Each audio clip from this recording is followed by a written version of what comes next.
sur le Sahara ont estimé que d'immenses richesses dorment aujourd'hui sous le sable.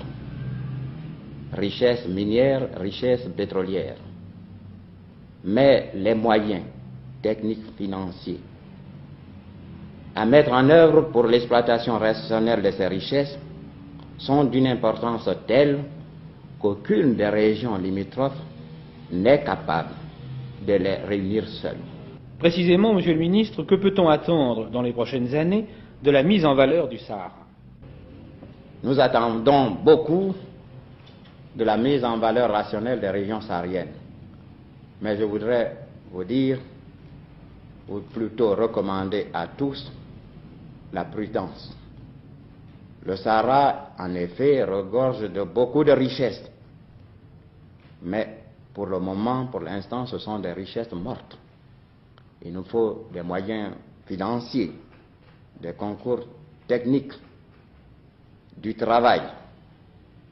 Néanmoins, nous sommes en droit de dire que le Sahara, rationnellement exploité, peut constituer des sources immenses de richesses, non seulement pour les habitants du Sahara, pour les populations riveraines, mais également pour l'ensemble de l'Union française.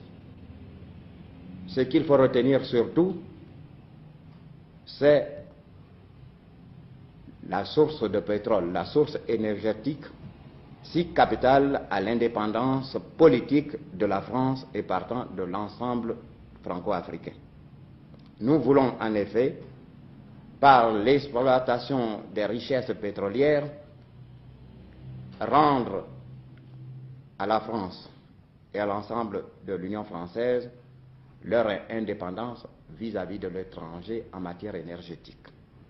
C'est un facteur très important dont il faut tenir compte quand on pense, quand on songe à la mise en valeur des régions sahariennes. Qui aura l'Afrique dominera le monde. C'est une vérité. Parce que qui aura l'Afrique sera maître des matières premières dans le monde.